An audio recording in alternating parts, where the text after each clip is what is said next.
और बोल्ड हो गए, कुछ ज्यादा ही बाहर निकल गए जगह बनाने के लिए। এক সাকিবের ঝড়ে উড়ে গেল করাচি কিংস। হ্যাঁ দর্শক, বিস্তারিত জানতে ভিডিওটি না টেনে পুরোপুরি দেখার অনুরোধ রইল। পিএসএল এর প্রথম ম্যাচে পেশোয়ার জালমির বিপক্ষে ব্যাট ও বল হাতে একেবারেই ব্যর্থ ছিলেন সাকিব আল হাসান। সমর্থকদের হতাশা ছিল চোখে পড়ার মতো। অনেকেই তো ভেবেই নিয়েছিল সাকিব বুঝি ফুরিয়ে গেছে। এক সাকিব ফোরাবার নয়, পরের ম্যাচেই তিনি যেন রূপ নিলেন এক ভয়ঙ্কর রূপে। এদিন টসে জিতে করাচি কিংস ব্যাট করে 210 রানের টার্গেট দিলে লাহোরের টপ অর্ডার ব্যর্থ হয়।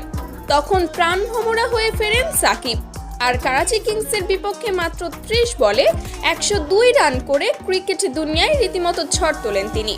6 আর 4-এর বৃষ্টি নেমে এসেছিল মাঠ জুড়ে।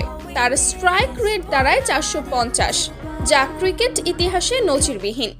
এই ইনিংসের মধ্য দিয়ে জয়ের দেখা পায় লাহোর, যার ফলে সাকিবের হাতে উঠে 3টি পুরস্কার।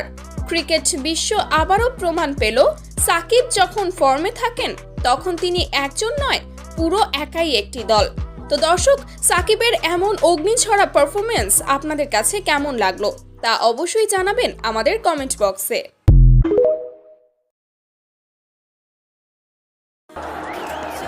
और बोल्ड हो गए, कुछ ज्यादा ही बाहर निकल गए जगह बनाने के लिए। এক সাকিবের ঝড়ে উড়ে গেল করাচি কিংস। হ্যাঁ দর্শক, বিস্তারিত জানতে ভিডিওটি না টেনে পুরোপুরি দেখার অনুরোধ রইল।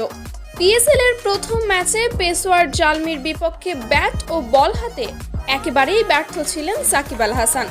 সমর্থকদের হতাশা ছিল চোখে পড়ার মতো। অনেকেই তো ভেবেই নিয়েছিল সাকিব বুঝি ফুরিয়ে গেছে। এক সাকিব ফোরাবার নয়, পরের ম্যাচেই তিনি যেন রূপ নিলেন এক ভয়ঙ্কর রূপে। এদিন টসে জিতে করাচি কিংস ব্যাট করে 210 রানের টার্গেট দিলে লাহোরের টপ অর্ডার ব্যর্থ হয়। তখন প্রাণভমরা হয়ে ফেরেন সাকিব, আর করাচি কিংসের বিপক্ষে মাত্র 30 বলে 102 রান করে ক্রিকেট দুনিয়ায় রীতিমতো ঝড় তোলেন তিনি। 6 আর 4-এর বৃষ্টি নেমে এসেছিল মাঠ জুড়ে। তার স্ট্রাইক রেট দাঁড়ায় 450, যা ক্রিকেট ইতিহাসে নজিরবিহীন। এই ইনিংসের মধ্য দিয়ে জয়ের দেখা পায় লাহোর, যার ফলে সাকিবের হাতে উঠে 3টি পুরস্কার। ক্রিকেট বিশ্ব আবারও প্রমাণ পেল, সাকিব যখন ফর্মে থাকেন তখন তিনি একজন নয়, পুরো একাই একটি দল।